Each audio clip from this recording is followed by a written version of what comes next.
This video is going to be a film study look at some of the things that went wrong for the Ravens in their 24-19 loss to the Eagles Sunday afternoon, falling to 8-5, and kind of harkening back 2, 3, maybe even 4 years in some cases to overriding themes that have existed in some of these types of losses against a really good football team. Philadelphia Eagles, they're very sound defensively. They got a great offensive system. If you guys listened to my reaction video, you know I think Jalen Hurts is adjusting multiple plays, particularly in the second quarter when they went hurry up, no huddle. I have to get a couple of points out before we get to the film. Number one, Zach Orr's defense. They did a great job putting us in position to take control of the game and then stay in it through three quarters, through more than three quarters. They got stops on 6 of the Eagles' first 8 possessions, number one. Also, held Philadelphia's offense to their second lowest yardage output of the year, 252, mind you. We gained 370. And I don't co-sign and I will not tolerate people who say, well, that's because the Eagles didn't try to score late or they didn't do this. We stopped them on 6 of their first 8 possessions. They're trying to score on every single snap of the football, or they're at least trying to gain positive yards. And as a backup to that, look at their yards per play. They've had games in their winning streak of 7.1, 6.7, 6.4, 5.5, 5.2 in terms of yards per play. And one of those, the 5.2 or maybe 5.4, was against the Cowboys where the game was over in the middle of the third quarter anyway. Guess what? The Ravens defense held them to 4.7. So there's a lot of positives here. And having watched the All-22 twice through today, I will tell you, despite being 8-5, which doesn't feel good for anyone, there's a lot of things to appreciate. If we could watch it on a black and white TV and not know that it was the Ravens playing the Eagles, it was a really good football game played out there, in my opinion. The Ravens left a lot out on the field. When we're up 9-0 and we're not able to get it's a huge missed throw to Isaiah Likely in the third possession. I'm not willing to go as far to try to make excuses for it as other people, so just be advised up front. Number 2, we're not IDing the Eagles' coverages in some of the situations in the third quarter. I do think the ball needs to be out quicker at times, but look, our O-line, we're operating like, if you've got any kind of basketball background, you'll understand this. If you've ever been in a situation where you showed up with maybe only 5 players or 6, and 1 or 2 guys fouled out, and suddenly you got to play the last 4 or 5 minutes with 4 players, you can't do it. You can't play a 2-2 zone. We almost are operating like a 4-on-5 from an offensive line standpoint. And I don't mean just Falele or just Macari. I mean, they kind of switch or take turns on any given snap. We're really deficient there. That's quite clear. I think, nonetheless, there's times where Lamar, I think, has got to move to the second or the third read. We can't waste time in making those reads. We can't hold on to the ball and try to get it to a particular player if-then statements. Do I have leverage for that throw? No. Move on to the next guy. And I think that there's at least 3 times in this game where Lamar has opportunities to move to the next guy a little bit quicker, and it ends up hurting us. The missed field goals, I'll be real with you. I can't ID necessarily the problem on every one. I did engage a very, for me, a trustworthy and capable special teams coach in a Power 5, Power 4 at this point conference in college football, and he had a lot to say about it. So I went back and watched the film from the end zone angle and tried to get as much intel as possible before doing this video. I'm not willing to make declarative statements because I don't feel like I'm capable.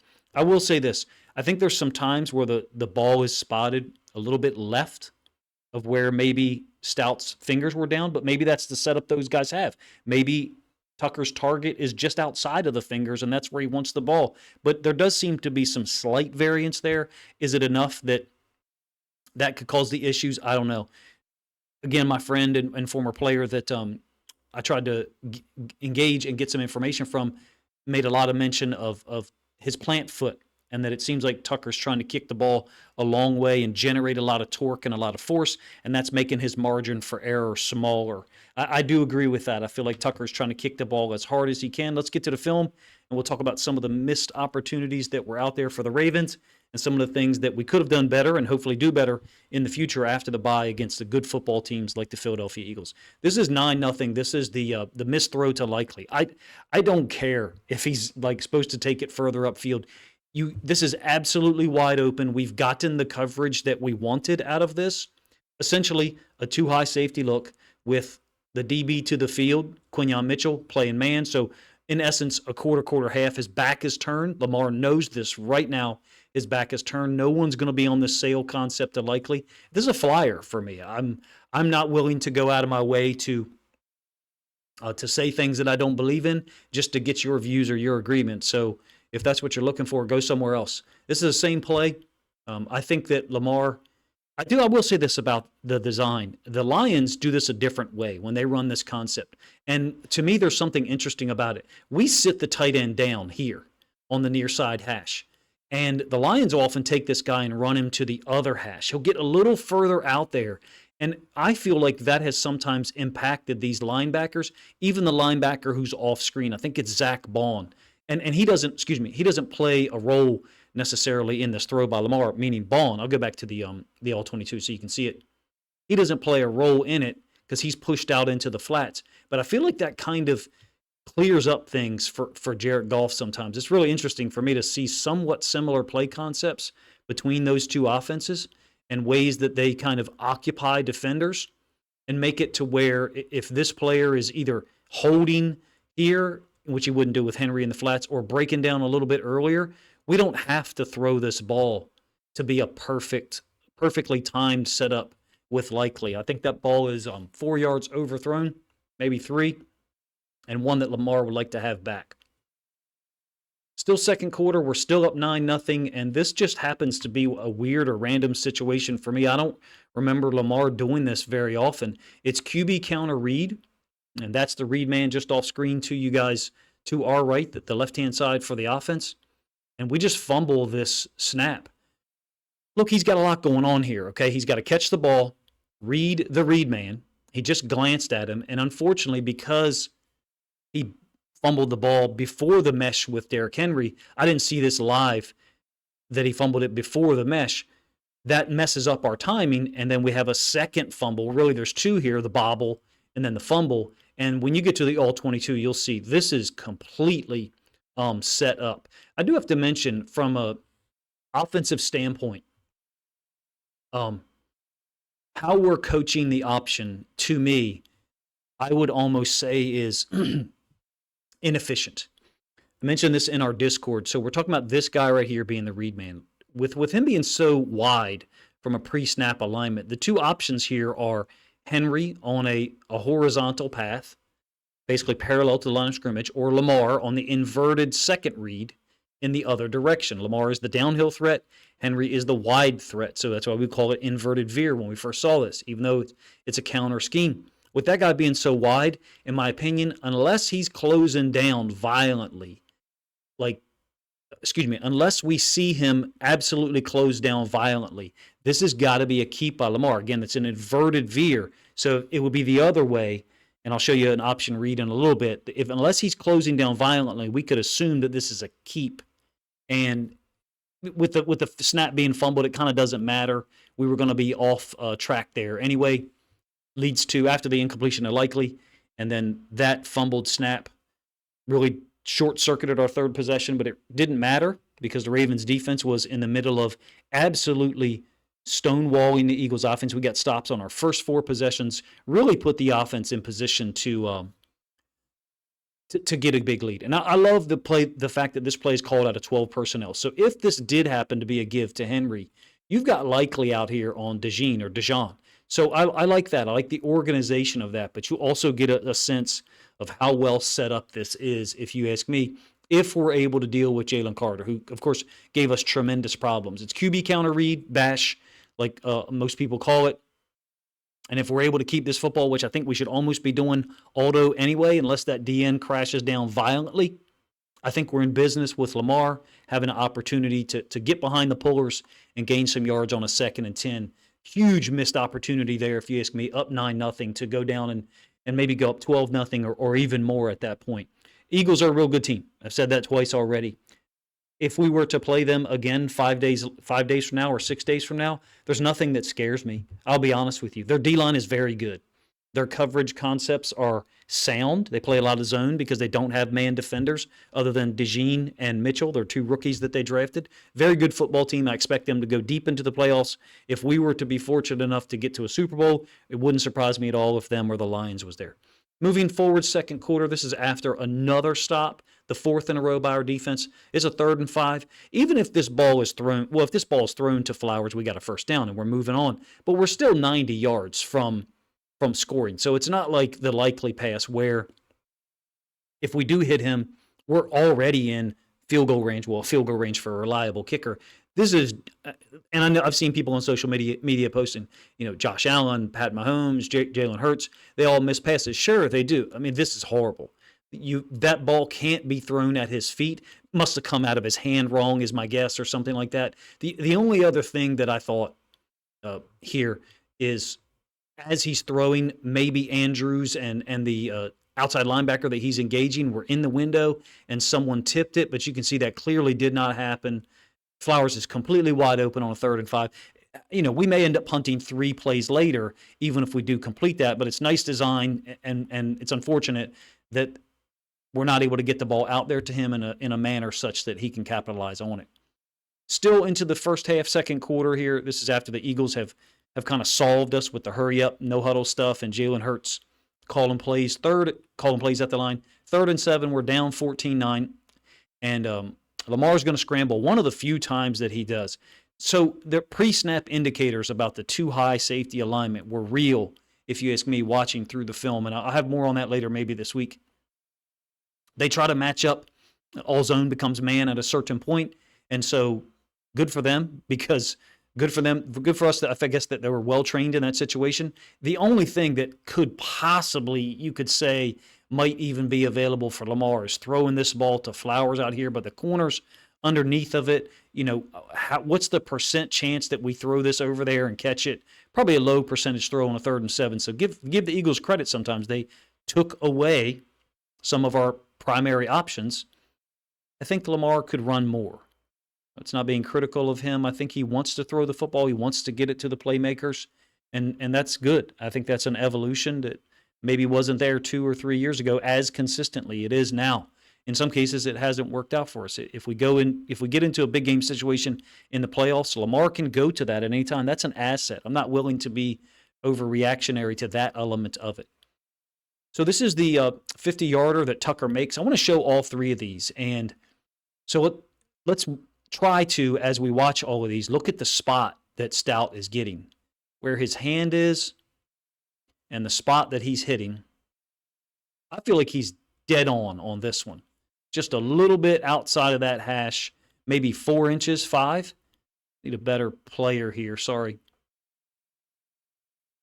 You can see where his fingers are now. Right on it, maybe an inch to the left, and ends up being good from 50, 14, 12. I won't lie to you, I don't know how to categorize all of the misses because I tested myself before putting this video out.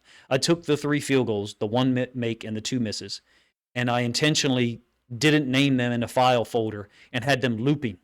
So I just had them looping in VLC Media Player.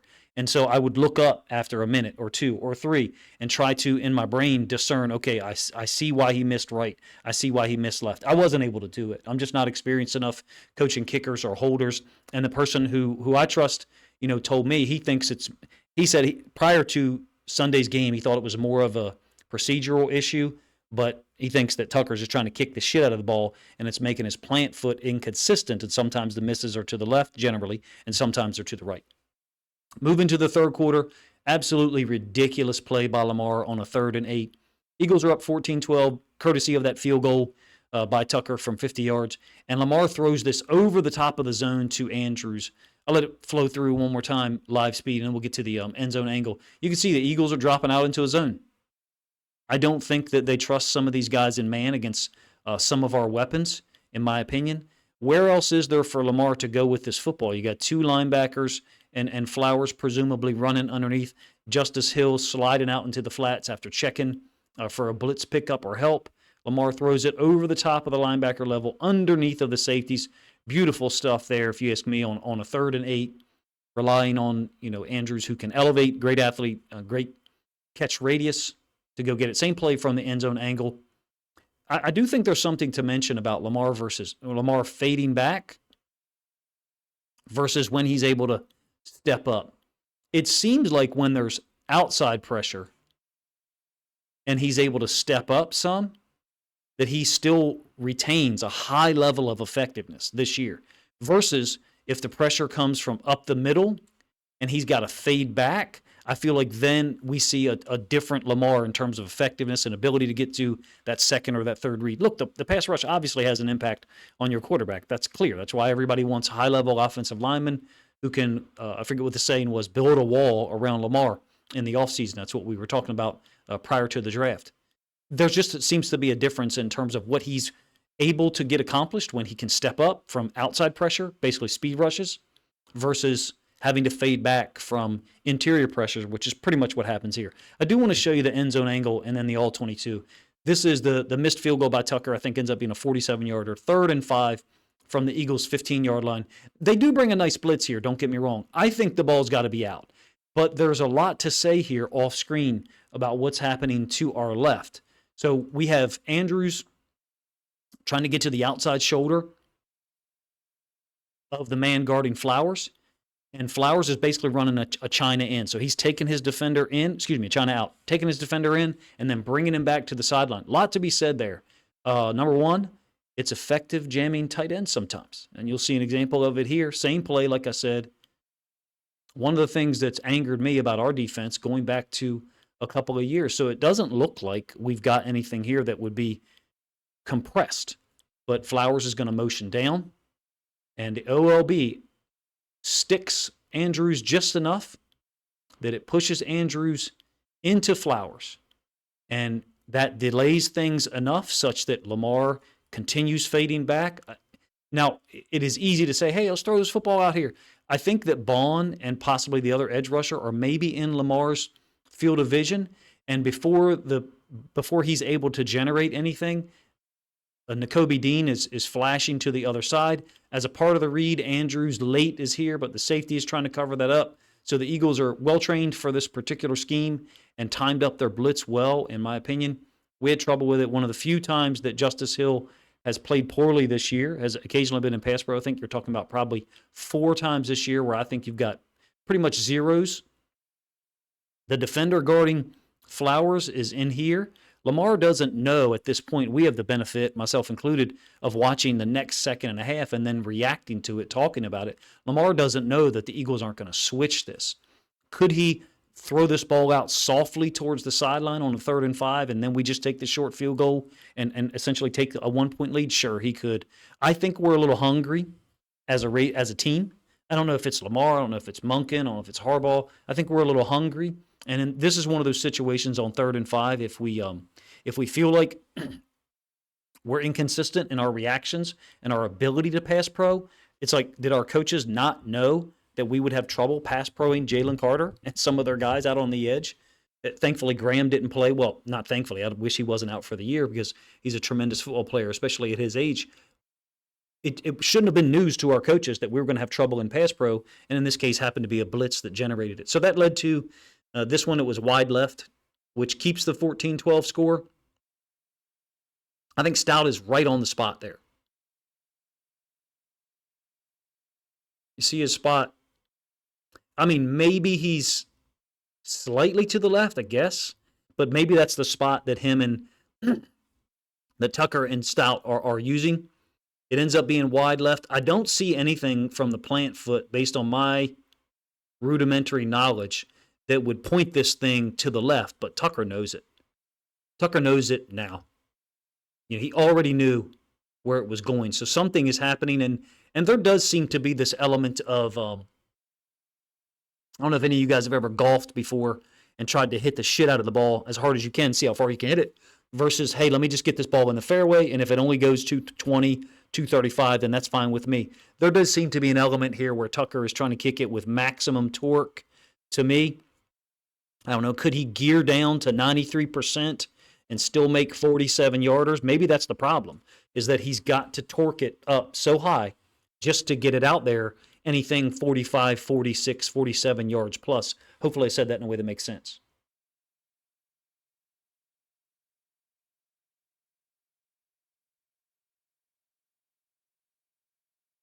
As an aside, if you're aware of anybody who did any film breakdowns of Tucker's kicks from Sunday night, please let me know. I've tried to get a former player, like I said, who is a kicker, college kicker, and now a coach to go on my channel, and he would not agree to do so. To break down the kicks. So I said, let me send them to you in a Google Drive, and you can denote them and send it back to me. So hopefully I can get something like that done maybe into Tuesday. Moving forward here, we're in the third quarter. Look, the defense got another stop after Tucker's missed kick. We've got to talk about the defense at some point. Usually defense is on Tuesdays, so that'll probably be the case for me. This is an option concept. I think this should be solid, or whatever phrase we want to use it. Lamar fumbles this ball. This is another example of, things just weren't tight with Lamar on this day, on this night, excuse me. But this defensive end is outside linebacker, whatever. He's outside shade of Aguilar. Aguilar is arc releasing to the nickel defender, DeJean, and then Lamar is reading the OLB. We know how it goes. We're in hurry up here. We do this a lot. I do feel like Monken could stand to vary things a little bit in 3rd and 2 when we go hurry up. Basically, when we are facing 2nd and 10 and we get 8 yards to create a 3rd and 2, and we hurry up to the line and 11 personnel, and we take the back and the receiver and put them on the same side, that's pretty much arc release option read in my experience. It's got to be 80% plus.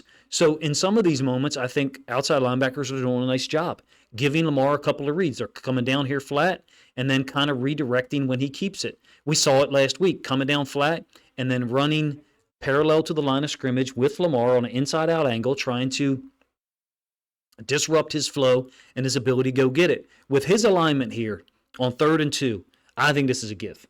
I think this is just an auto give and blocking. Make the nickel defender, DeJean, step inside and make the tackle. We only need 2 yards. If it's 1st and 10, everything I said there does not apply. So what I mean is some type of solid call, whatever, to have Aguilar step out, give the football, combo here to there, and make DeJean come down and make the tackle. He's athletic. He's a super football player. I think he will make the tackle, but we'll get the first down. We did, in fact, get the first down. I don't think we need to expose Lamar to do it. If teams are going to continue to give us this wide, what we would call NFL alignment, meaning guys who are lined up wider than perhaps they should be, when there's a matchup there with someone whose ass they can kick. So if we had an OLB of this talent level and we were facing a wide receiver who may or may not be assigned to block him, we would put him head up. And if he steps outside, well, you understand it's an arc release, step down, and let's see what the quarterback does. But what that would do, the technique that I'm describing to you, is it would dissuade you as a coaching staff offensively from trying to dig him out of there with a wide receiver because he's not able to do so. You can kick his ass. I think we should be auto-giving this and trying to at least solid that outside linebacker on a 3rd and 2 or a 3rd and 1. We're fortunate to keep the football, and here is one of the most annoying things that we continue to do this year. 3rd and 7 from their 41-yard line. You guys know what this is. This is essentially slot fade to Aguilar, something we've gone to many times. Yeah, we did hit a touchdown against the Bengals last year, week 2, on the road. He beat Awuzie. And this is a great throw by Lamar. Like, if you're watching the combine and you see a quarterback sit and do this multiple times, drop it in the bucket like that, you're impressed. People are posting links to that. They're posting clips of that video online talking about the arm talent, the arm strength, but it's a low percentage throw, regardless. I don't think the situation calls for that, in my opinion. And in fact, I'll go a step further. I think teams in some of these situations are saying, hey, let's bring 5 or 6, pressure Lamar, make him throw this ball, essentially bait us into taking this throw because it is low percentage. Watch the leverage that the DB plays with here. It's essentially trail man, except there's no help over the top. Trail man, there is help here in the form of a free safety in the middle of the field, but he is not able to help with this route that Aguilar is running. I think the Eagles know he's running it. I think we know that they know he's running it, and we're hard-headed enough as a staff, and maybe even Lamar, to say, we're going to throw it anyway. We don't need a touchdown. 14-12. We need points. I understand some people will disagree. Oh, you got to score 30 points to win with this defense. If you look at what our defense has done the last 3 weeks, they put us in position to win each and every single game and play quite well. So, last one, and I will post all 3 of these field goals up to Twitter and maybe give people the opportunity to pick out what's happening differently in each one. Again, I tested myself earlier, and I was poorly. I think I was 2 for 9 or something like that guessing, because I recorded it and then I went back and checked it later. I was 2 for 9 or maybe 3 for 9, so 33% chance. But in terms of the spot, he's dead on. There's a skip here, though, for Tucker that's different.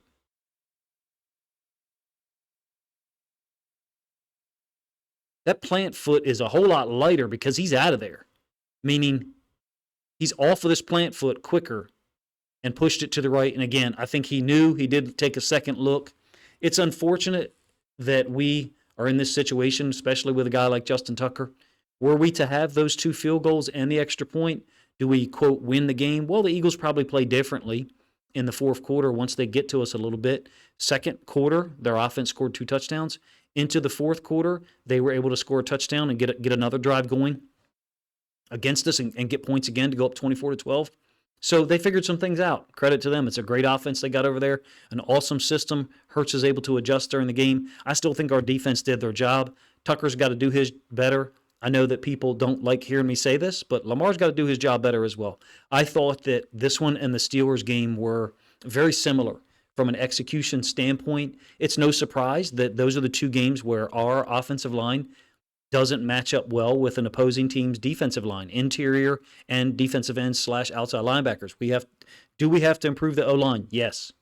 Do we have to have improved or more efficient play from our quarterback? I believe we do. And I understand that people will disagree and do not enjoy me saying that. It really doesn't bring me a whole lot of happiness to point it out to Ravens fans on a Ravens channel. But to me, it's the reality that I see on film.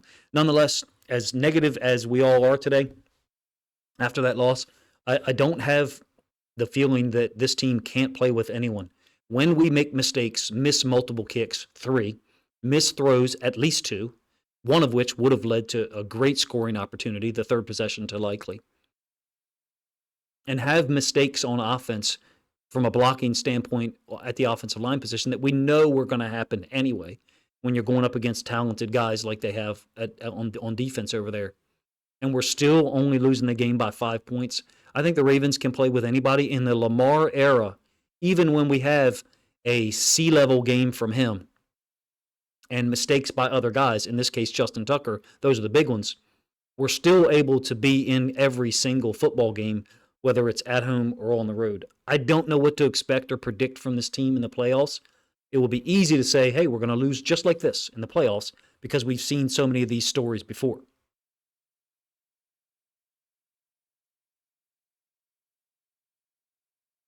There is a part of me that has to think like a coach for a moment and say, if somehow Harbaugh, Monken, and maybe Lamar are able to adjust our thinking in those 3rd and 6 situations, 3rd and 7 situations, and basically take your medicine, be more conservative, get the ball in a reliable position for our kicker, I think there is a stress point for Tucker, and I think it's beyond 44, 45 yards. The crazy thing is he's missed 2 extra points as well. So that totally goes against my theory there, where he's trying to generate 104% or 105% pressure and torque to convert a 47-yarder or a 54-yarder, maybe because he did have one come up short earlier in the season. I just don't remember who that was against. But those 2 missed extra points totally go against that theory that I have there. I think we've got to play for a 42-yard field goal whenever possible. And at least against the Eagles Sunday afternoon, we didn't do that. It came back to haunt us once again. Appreciate you guys' time, man. Let me know what you think of the video in the comment section, what you think of some of my thoughts about Tucker, Lamar, and the overall offensive strategy with our coaches. If they are able to make simple, slight adjustments to be a little bit more conservative, I don't see a single team in the NFL landscape that we can't get a win against, whether it's at home or on the road. Appreciate you guys' time.